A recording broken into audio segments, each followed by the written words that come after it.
One of the enormous benefits of doing it yourself is that you are able to fulfill one of the basic tenets of raw feeding under the evolutionary paradigm, and that is providing wide variety and wide flexibility in what you feed. So you have great flexibility, what you can choose, and your ability to choose becomes quite broad. Now, this is in comparison to feeding a pre-prepared commercial product.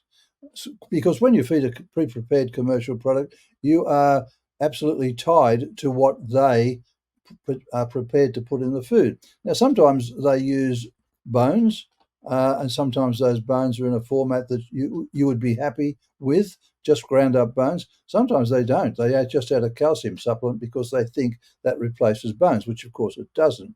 So there's all sorts of problems begin to emerge when you trust somebody else to produce the food for you.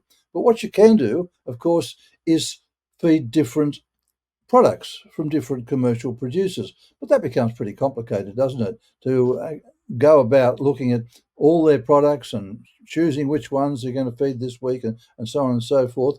Another way to go at it would be to choose the best product you can find and then supplement it with foods that you buy yourself. So you partially do DIY and partially a product such as a raw BARF patty made by some commercial company. And in those circumstances, what a lot of people will do is, say, feed raw meaty bones at one meal. If they're feeding 2 meals a day, for example, they'll feed the raw meaty bones, such as chicken wings, necks, and so on. They might feed some large bones throughout the day, so the dog has the eating exercise and ability to take the cartilage off the end of big bones, and cleaning teeth, of course, and that the other meal would be a patty, so produced by the pet food company.